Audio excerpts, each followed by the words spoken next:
नमो बुद्धाय साथियों, आज महाबोधि महाविहार मुक्ति के लिए लगातार ये जो आंदोलन चल रहा है इसका 10वां दिन है। महाबोधि महाविहार मुक्ति किस लिए कर रहे हैं इसके बारे में हम लोग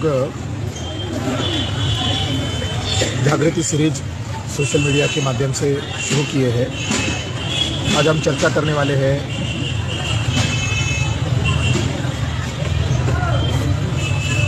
इस परिसर में शैववादियों ने और वैष्णववादियों ने जगह ऑक्युपाई किया है, जगह पर कब्जा किया है और वो कब्जा करने की वजह महाबोधि महाविहार का जो अधिनियम बनाया 1949 उसके अंदर है। महाबोधि महाविहार के अधिनियम क्लॉज नंबर 2 में मंदिर भूमि एक शब्द का इस्तेमाल किया गया है। मंदिर भूमि किसे कहा जा सकता है और एक महंत शब्द की व्याख्या की है जो शैववादी ब्राह्मण है।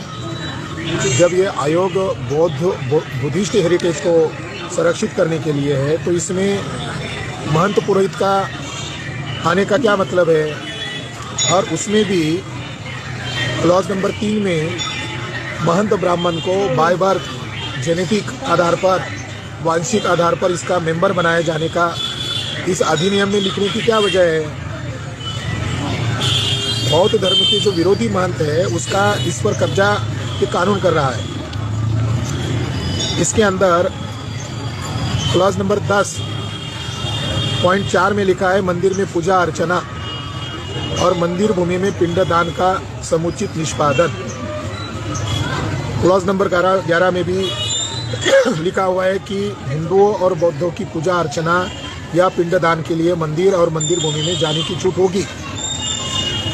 और 12 में लिखा है कि इस अधिनियम में जो कुछ भी लिखा है बौद्धों के संदर्भ में, हिंदुओं और बौद्धों के बीच में कोई विवाद होता है तो राज्य सरकार अंतिम निर्णय लेगा।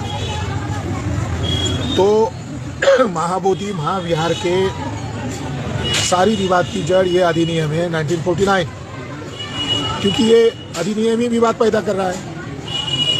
विधर्मी ब्राह्मणों को वांशिक आधार पर पुरोहित ब्राह्मण को इसका अधिकारी बनाना, यह अधिनियम इसलिए बौद्ध धर्म विरोधी है, संविधान विरोधी है। बुद्धिस्टों के मूल वैश्विक धरोहर पर कब्जा कराने का जो षड्यंत्र ब्राह्मणों के द्वारा किया गया इस अधिनियम के जरिए से, इसको समूल खारिज करने के लिए आंदोलन चल रहा है। और इस अधिनियम में पिंडदान, पूजा अर्चना, कल अभी भी होर्डिंग लगा हुआ है उसके ऊपर लिखा हुआ है कि रामनाथ कोविंद महाबोधि महाविहार में पूजा अर्चना करने आएंगे। अब इस अधिनियम में जो पूजा अर्चना शब्द है ये तो ब्राह्मणवाद को प्रमोट करने के लिए शब्द इस्तेमाल किया गया है।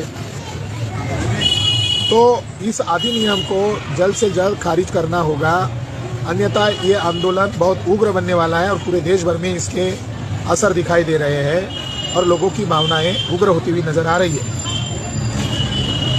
हमने कल एक पोस्ट किया था और वो बहुत वायरल हुआ कि दुबे नामक ब्राह्मण 5 बुद्ध की प्रतिमाओं को ये 5 पांडव है ऐसा उस वीडियो में बता रहा है। दुबे ब्राह्मण जो है ये महंत के कर्मचारी है। भले ही 5 जो है विधर्मी लोग हैं, मगर इस महाविहार के अंदर पंडे ब्राह्मणों के 40 कर्मचारी हैं, तो 40 के 40 ब्राह्मण हो सकते हैं। और ब्राह्मण लोग जो कर्मचारी है, दुबे खुले तौर पर कह रहा है कि ये 5 बुद्ध की प्रतिमा 5 पांडवों की प्रतिमा है।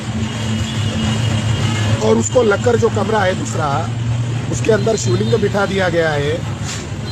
तो शैववादी लोग और वैष्णववादी लोगों ने इस एक्ट के लागू होने के बाद महाबोधि महाविहार के दोनों तरफ, पूर्व की तरफ एक जगह है शैव मठ के नाम पर, आदि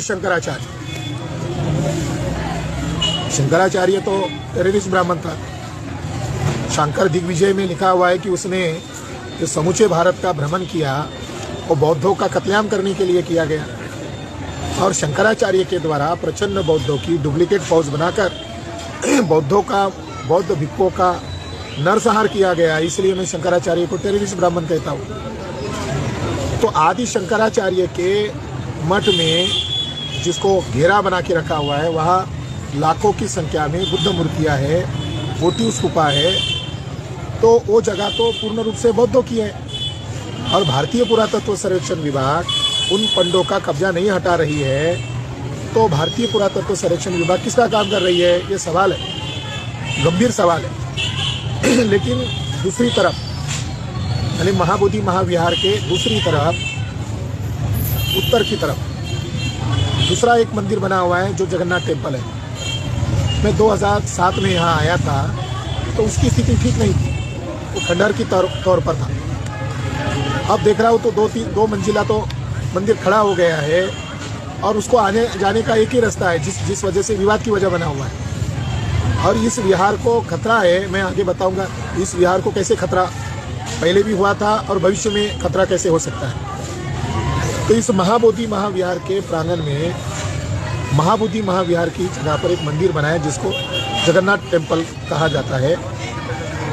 1895 में महाबोधि महाविहार का केस चल रहा था तो जगन्नाथ मंदिर का भी जिक्र आया था, क्योंकि अनागारिक धर्मपाल के द्वारा इस टेम्पल जगन्नाथ टेम्पल महाबोधि महाविहार के ही जगह पर बनाया जा रहा था और उसके अंदर उन्होंने बुद्ध की पद्मासन अवस्था में बैठी हुई मूर्तियाँ देखी थी और उन्होंने महाबोधि के जर्नल में उसको छापा भी था कि जगन्नाथ टेम्पल की जो जगह है जो महाबोधि से लगा हुआ है ये मूलतः बौद्धों की जगह है। मगर आगे चलकर मामला उड़ीसा के जगन्नाथ टेम्पल का भी चर्चा में आया और उड़ीसा के जगन्नाथ टेम्पल का राजेंद्र लाल मित्रा जो बड़े इंडोलॉजिस्ट थे, बड़े संशोधक थे, आर्कोलॉजिस्ट थे, उन्होंने बोध गया पर एक रिसर्च किताब भी लिखी है।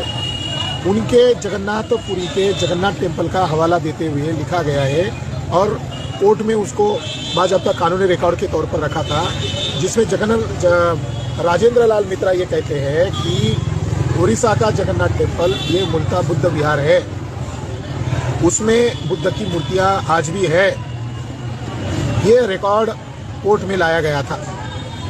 इतिहास की अगर बात करें तो जैसे महाबोधि महाविहार के निर्माता सम्राट अशोक है, उसी तरह जगन्नाथ के पुरी के मंदिर के जगन्नाथ मंदिर जिसे आज कहा जाता है, इसके निर्माता भी सम्राट अशोक ही हैं।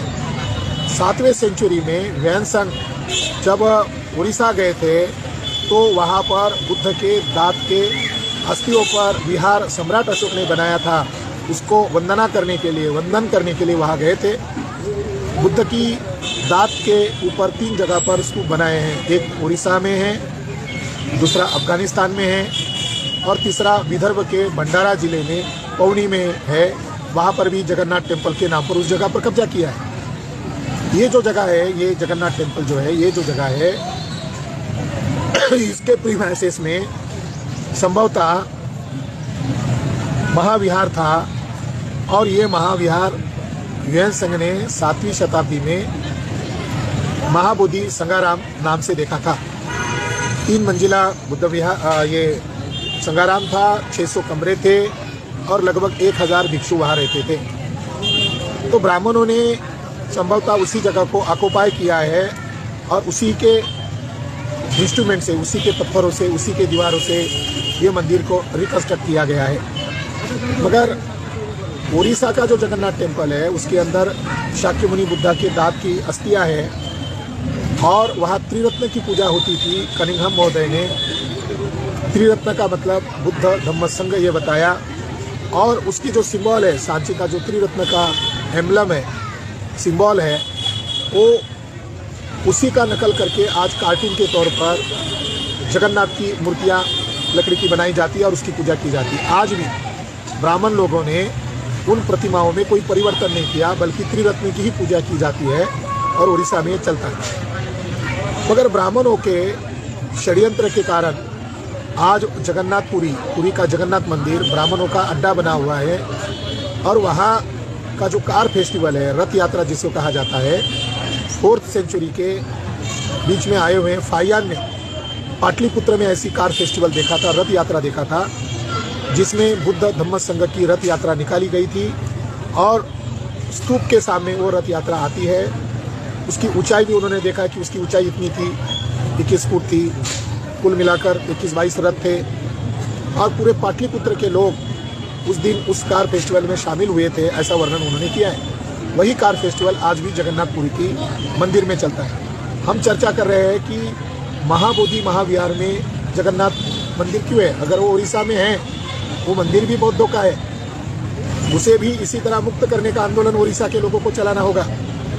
अगर निष्पक्षता से कोर्ट में जगन्नाथपुरी किसका है, इसका अगर कोर्ट केस चले और एविडेंस के आधार पर उस केस को चलाए तो पुरी का जगन्नाथपुरी ये सम्राट अशोक के द्वारा बनाया गया बुद्ध विहार है, ये हम दावे से सिद्ध कर सकते हैं। मगर ब्राह्मण जजेस किसके पक्ष में खड़ा होंगे, एक सवाल है। यहाँ का जो जगन्नाथ टेम्पल है, ये जगन्नाथ टेम्पल हाल ही के दिनों में बनाया गया, बौद्धों की धरती, पवित्र धरती पर बनाया गया, कब्जा किया गया, एक ब्राह्मणों का सोची समझा साजिश है। मगर यहाँ इस मंदिर बनने के कारण ब्राह्मणवाद का ये धंधा शुरू हो गया। इसको अभी उन्होंने यहाँ बड़े पैमाने पर बेगर्स आते हैं, भिखारी आते हैं, बड़े पैमाने पर यहाँ ब्राह्मणवादी लोग अंदर घुसना शुरू कर दिए। यहाँ शोरगुल इस मंदिर के कारण बढ़ गए। ये जगह पीसफुल जगह होनी चाहिए, ये वर्ल्ड हेरिटेज की जगह है, यहाँ पूरे विश्व के लोग इकट्ठा होते हैं। मगर ब्राह्मणों ने यहाँ जगन्नाथ टेम्पल के नाम पर मंदिर खोलने के कारण उन्होंने इसको धंधा बना दिया है। साथियों, 2013 में 7 जुलाई 2013 में बोध गया में रविवार के दिन बम ब्लास्ट हुआ था। ये बम ब्लास्ट करने के पीछे कौन थे, ये आज भी एक छुपा हुआ रहस्य है। मगर मुशर्रफ साहब ने एक किताब लिखी है, ब्राह्मण बॉम्ब एंड मुस्लिम हैंग्ड, यानी बम फोड़े ब्राह्मणों ने और सूली पर चढ़ाए गए बेकसूर मुसलमान। उन्होंने बोध गया बम ब्लास्ट बिहार के केस का समीक्षा किया है और उनके समीक्षा में कुछ महत्वपूर्ण बिंदु सामने आए हैं और उसकी तहकीकात अधूरी है, आज भी अधूरी है। उन्होंने उसके संदर्भ में लिखा है कि महाविहार के परिसर में एक बैग जांच में पाई गई थी और गया के 12 चट्टी ब्लॉक का 30 साल का एक व्यक्ति था, विनोद मिस्त्री उसका नाम है। यह व्यक्ति को अरेस्ट भी किया गया और उसके जांच से कुछ बातें सामने आ गई थी। बैग में विनोद मिस्त्री का आइडेंटिटी प्रूफ मिला, भिक्खू का वेश मिला और एक कागज़ पर टुकड़े पर कुछ मोबाइल नंबर मिले थे। पुलिस को जांच में वो भिक्खू नहीं है ये पता चला, यानी भिक्खू के वेश में ये घुसा था होगा। उसके पास जो कागज़ पर जो नंबर मिले थे वो दिल्ली के पाए गए और 7 जुलाई को जो बम ब्लास्ट होने के पूर्व कुछ घंटे तक, यानी सवेरे 1 बजे से शाम के 4 बजे तक वो उस नंबर पर कॉल किया गया था। वो नंबर की अगर सही जांच की गई होती तो इस बम ब्लास्ट का कनेक्शन किसके साथ है ये पता चलता था। बोध गया में आने वाले रथ यात्रा के लिए ये मिस्त्री अंदर घुसा था, ये जांच में पता चला था।